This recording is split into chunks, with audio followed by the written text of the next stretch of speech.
Inilah 4 versi kisah tentang makam di dalam kota Purwokerto di Jalan Raga Semangsang. Warahmatullahi wabarakatuh. Saya saat ini berada di depan Pendopo Sipanji ya, Kabupaten Banyumas di Purwokerto, di mana pendopo ini atau kantor kabupaten juga DPRD diapit oleh jalan yang bernama Jalan Raga Semangsang sebelah timur. Kemudian di sebelah barat ya ada jalan masjid, kemudian ada jalan kecil bernama Jalan Pekih.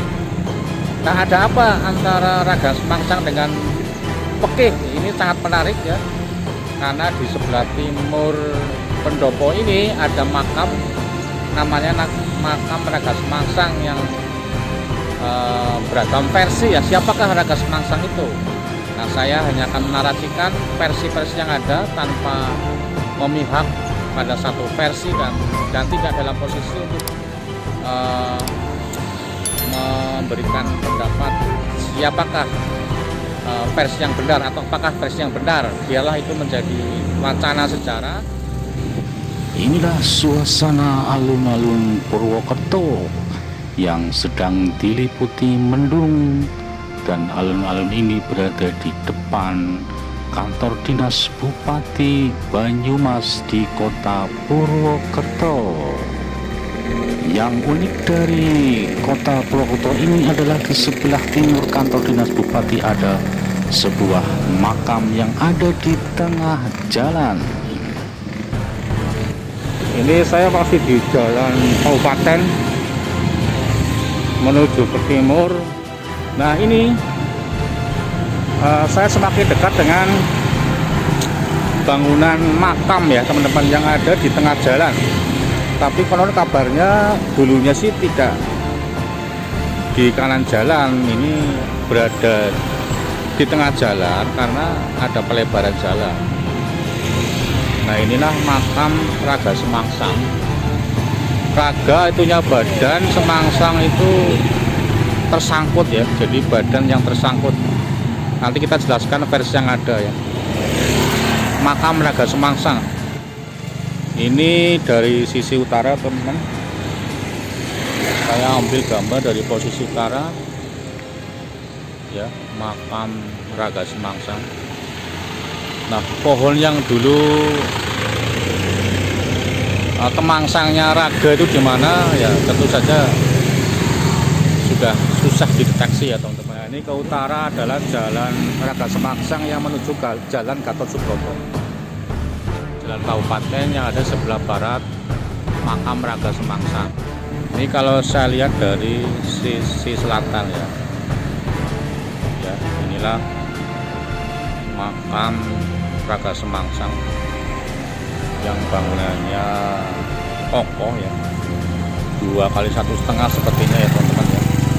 Dan ada pintu besi, ini saya dekatkan.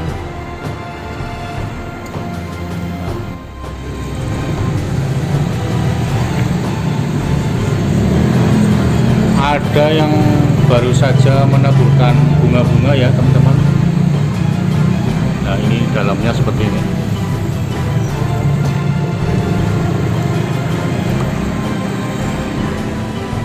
Nah, ada yang menaburkan bunga. Kita doakan semoga arwahnya diterima di sisi Tuhan Yang Maha Esa. Ini kalau saya lihat dari sisi timur ya, sisi timur makamnya. Jadi memang ada di tengah-tengah pertigaan ya, pertigaan jalan kabupaten, jalan Raga Semangsang yang ke arah kantor PLN dan BNI, dan jalan yang ke arah jalan Gatot Subroto. Ada 4 versi kisah tentang Raga Semangsang ini teman-teman. Versi pertama mengatakan Raga Semangsang adalah tokoh protagonis yang bertikai dengan Raden Pekih, si antagonis yang meresahkan masyarakat. Singkat cerita, Raden Pekih takluk oleh Mbah Raga Semangsang. Sebabnya Raga Semangsang meski tubuhnya telah dimutilasi oleh senjata, selalu menyatu kembali setiap menyentuh tanah. Kalah ilmu, justru Raden Bekih luka parah dalam adu kesaktian itu sampai akhirnya tewas. Versi ini, Mbah Raga Semangsang itu hanya dapat mati jika digantung. Intinya tak bersentuhan dengan tanah. Versi kedua mengatakan makam tersebut dipercaya merupakan kuburan dari seorang pejuang yang melawan serdadu Belanda seorang diri. Pejuang tak dikenal itu konon kebal dari segala jenis senjata dan tajamnya pelor. Tapi ia punya kelemahan, bakal tewas kehilangan kekebalan jika dibunuh dengan keadaan digantung alias temangsang. Mengetahui kelemahan itu, akhirnya serdadu Belanda yang berjumlah banyak meringkus pejuang tersebut dan menggantung di pohon beringin alun-alun dan disiksa sampai berhari-hari. Tewas dengan mengenaskan, warga yang tinggal tak jauh dari alun-alun lantas menguburkan diam-diam di pinggiran jalan demi menghormati keberaniannya. Dua versi di atas disampaikan oleh Kartosuwito, seorang sesepuh di RT 3 RW 5 Sokanegara yang sudah tinggal di daerah tersebut sejak tahun 1962. Versi ketiga mengatakan bahwa Raga Semangsang adalah tokoh jahat. Ia mempunyai kesaktian Aji Pancasona sehingga kebal dari segala jenis senjata. Singkat cerita, tokoh jahat ini lantas dikalahkan oleh Kiai Bekih yang mengetahui kelemahan Raga Semangsang dengan cara digantung. Versi keempat mengatakan makam itu adalah makam Kamandaka. Namun versi ini tidak banyak dipercayai. Versi ketiga dan keempat pernah disampaikan oleh Deskak Jatmiko, pejabat di Dinpora Budpar Kabupaten Banyumas. Demikian teman-teman 4 versi kisah tentang makam yang berada di tengah jalan Raga Semangsang Purwokerto.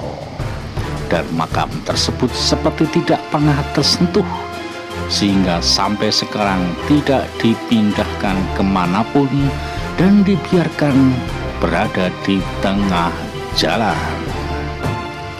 Tentu saja ada versi lain tentang kisah makam yang berada di jalan Raga Semangsang ini, dan ialah menjadi wacana di masyarakat Purwokerto dan Banyumas. Dan di balik cerita tentang Raga Semangsang ini tetap ada sisi moral yang baik, yakni tentang keberanian berjuang dan kebaikan yang akan selalu mengalahkan kejahatan. Ini bisa jadi cerita tersendiri tentang keunikan Banyumas. Demikian kata Deskak Jatmiko. Kenapa sih kita harus belajar sejarah, teman-teman? Nah, dari sejarah kita bisa belajar dari tokoh-tokoh yang hidup di masa lalu ya. Siapa pembela kebenaran ya. Jadi siapa pemberontak, siapa pengkhianat, dan siapa pembela kebenaran.